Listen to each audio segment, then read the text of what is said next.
जिंदाबाद।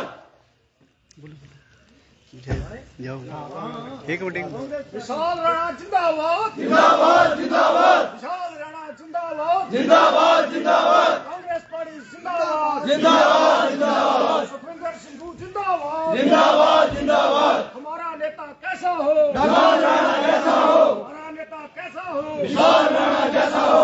1 2 3 4 विशाल राणा की जयकार। 1 2 3 4 विशाल राणा की जयकार। 1 2 3 4 विशाल राणा की जयकार। विशाल राणा जिंदाबाद। कांग्रेस पार्टी जिंदाबाद। कांग्रेस पार्टी जिंदाबाद। कांग्रेस पार्टी जिंदाबाद। सुखविंदर सुखू जिंदाबाद।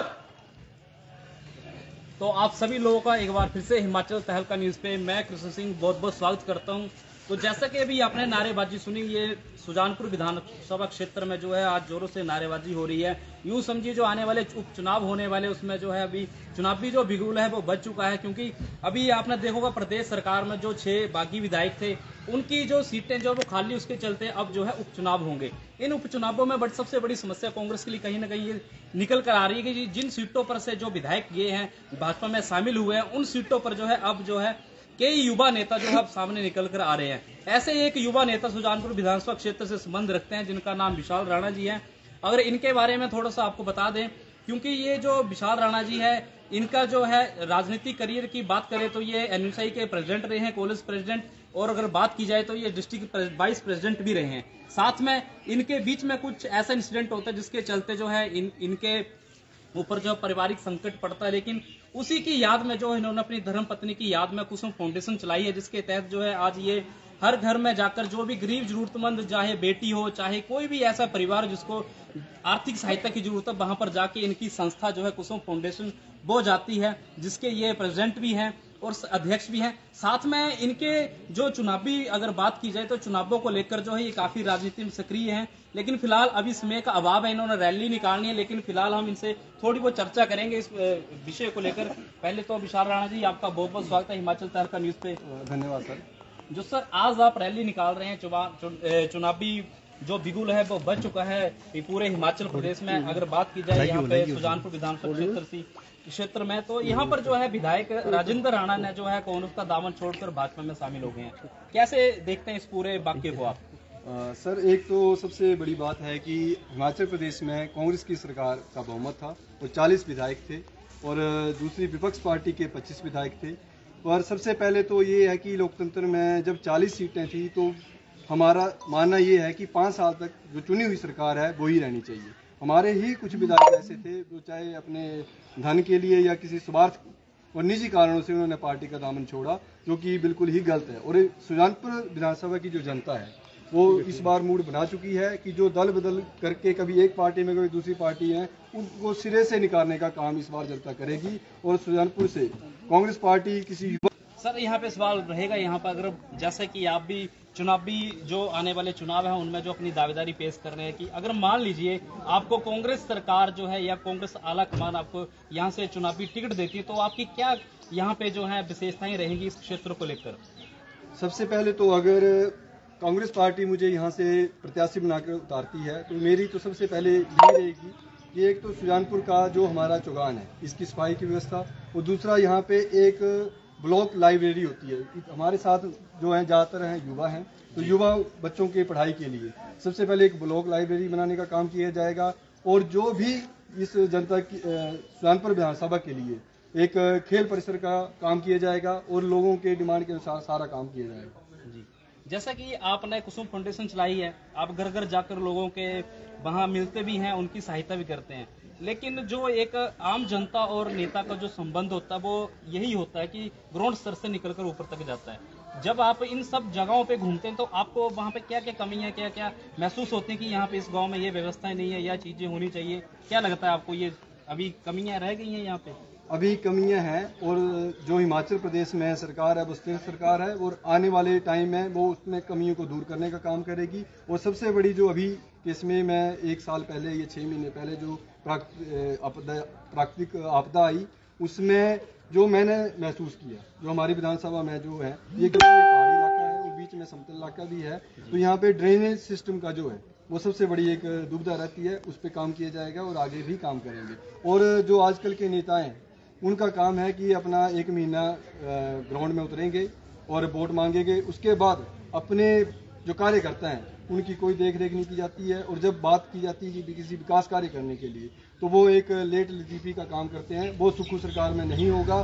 जो भी विधायक यहाँ से कांग्रेस पार्टी का चुन के जाएगा वो जनता की सेवा के लिए दिन रात उपलब्ध रहेगा। और मुझे अगर प्रत्याशी बनाते हैं तो मैं जनता के साथ जुड़ा रहूँगा और आगे भी काम करता रहूँगा। अगर मान लीजिए किसी कारणवश आपको अगर टिकट नहीं मिलती है तो क्या जो यहाँ से कांग्रेस सरकार जिसे भी अपनी जिम्मेदारी देगी, सौंपेगी आला कमान, तो क्या आप उसके साथ कंधे से कंधा मिला के चलेंगे? जी, जो भी सुक्खू भाई साहब जो भी अपना प्रत्याशी बनाएंगे, कांग्रेस पार्टी जिसको भी प्रत्याशी बनाएगी और अगर प्रत्याशी मुझे बनाते हैं तब तो हम कांग्रेस पार्टी के लिए और जनता के लिए काम करेंगे। अगर किसी और को भी प्रत्याशी बनाया जाता है तो हम सुक्खू भाई को मजबूत करेंगे, कांग्रेस पार्टी को मजबूत करेंगे और हाथ को मजबूत करेंगे। वो हमारा नैतिक कर्तव्य है और हम आगे भी करते रहेंगे। क्या कारण रहा होगा यहाँ के विधायक राजेंद्र राणा जिस तरह से पार्टी छोड़कर भाजपा में शामिल हुए?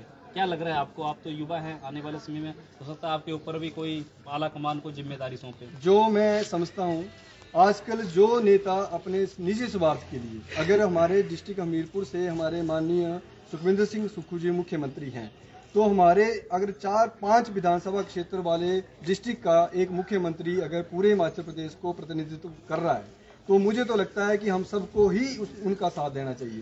पर कई लोग होते हैं अपने मंत्री पद के लिए, किसी निजी स्वार्थ के लिए, कईयों के अपने ठेकेदारी के काम हैं, उनके काम करने के लिए, उसको सुचारू रूप से चलाने के लिए, अपने निजी स्वार्थों को पूरा करने के लिए कभी भी किसी भी दल बदल कर सकते हैं। क्योंकि सुक्खू भाई की सीधी एक बात है कि हम आम जनता की सरकार हैं, आम लोगों के लिए काम करेंगे, हम नेताओं और ठेकेदारों की सरकार नहीं है। हमारा काम है एक आम जनता के लिए काम करना। वो आज भी किया जाएगा, कल भी किया जाएगा और सुक्खू सरकार बिल्कुल स्थिर है और आगे भी रहेगी। आप एनयू से प्रेसिडेंट भी रहे हैं, वाइस प्रेसिडेंट भी रहे हैं जिला के, तो आने वाले समय में कांग्रेस सरकार जो है वो अभी चुनाव होने वाले हैं, लेकिन अगर आप इन सब बातों को देखते हैं तो कांग्रेस सरकार का जो 1 से 1.5 साल का जो कार्यकाल है, अभी 1 साल कुछ महीने का, उसको आप किस तरह से देखते हैं? जो 1-1.5 साल का कार्यकाल रहा सुक्खू सरकार जी का, और उसमें सबसे बड़ा तो एक तो हमारी प्राकृतिक आपदा आ गई। उसमें सेंट्रल गवर्नमेंट की तरफ से फंड कोई नहीं दिया गया, फिर भी भाई सुखविंदर सिंह सुक्खू जी ने अपनी सरकार से लोगों को, हर एक आम जनता को जो भी पीड़ित हुआ इस आपदा में, उनको अपनी सुविधा प्रदान की और आगे भी करेंगे। अभी 1500 पर महीने की जो है महिलाओं के लिए, वो भी योजना अभी इलेक्शंस के दौरान वो कुछ समय के लिए रुक गई, अदरवाइज वो भी एक धरातल पर उतारी जाएगी। और जो अनाथ बच्चे हैं उनके लिए भाई सुखविंदर सिंह सुक्खू जी ने जो चलाई हुई है योजना, अनाथ बच्चों को अडॉप्ट किया जाएगा। वो हिमाचल प्रदेश की कांग्रेस सरकार की सबसे बड़ी उपलब्धि है। जो पहले कागजों में ही घोषणा होती थी कि अनाथालय हैं, वहाँ पे पैसे दिए जाएंगे, ये किया जाएगा, वो किया जाएगा, पर इस सरकार ने जो भी अनाथ बच्चे हैं उनको इस सरकार ने गोद में लेने का सबसे बड़ा एक मानवीय कार्य किया। जी, अभी चुनावी माहौल को देखते हुए आप क्या अपील करना चाहेंगे सुजानपुर विधानसभा क्षेत्र के लोगों को? मेरी सुजानपुर की प्रबुद्ध जनता से यही एक अपील है कि सुजानपुर और डिस्ट्रिक्ट हमीरपुर से हमारे मुख्यमंत्री सुखविंदर सिंह सुक्खू जी हैं, उनकी सरकार को हमने स्थिर बनाना है, उनके हाथ को मजबूत करना है और कांग्रेस का प्रत्याशी जो सुजानपुर से आएगा उसको भारी बहुमत से जिताकर, जो दल बदल कर दूसरी जगह गए हैं उनको वहीं पे घर में बिठाना है। यही मेरी आम जनता से अपील है। जी, बहुत बहुत धन्यवाद। सवाल बहुत है लेकिन समय का अभाव है क्योंकि इनको रैली भी निकालनी है, उसके बाद फिर हम इनसे मिलाएंगे एक बार आपको। लेकिन फिलहाल अभी जो है पीर बाबा दरगाह से यहाँ ने अब आज चुनावी हुंकार भरी है, तो कहीं ना कहीं अगर बात की जाए यहाँ पर सुजानपुर विधानसभा क्षेत्र की या और भी अन्य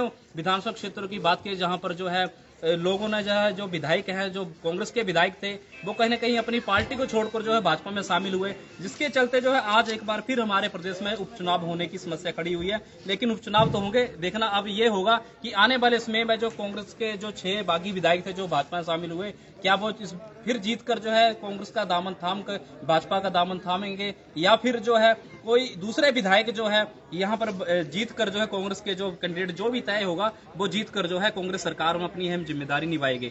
आने वाले समय में देखने वाली ये सब बातें हैं। लेकिन फिलहाल अभी हम आपको दिखा रहे थे सुजानपुर विधानसभा क्षेत्र से युवा नेता जो कि विशाल राणा जी है, इनके जो पृष्ठभूमि हमने आपको बताई, इनकी कुसुम फाउंडेशन और भी साथ में बहुत सामाजिक कार्य करते हैं। फिलहाल आज ये इनका ये चुनावी हुंकार भरी है। यहाँ से एक रैली जाएगी पटलांदर से होकर बाया डोली में इनका समापन होगा, जहाँ पर ये जनता को संबोधित करेंगे। उसके बाद जो जाकर ये माननीय मुख्यमंत्री ठाकुर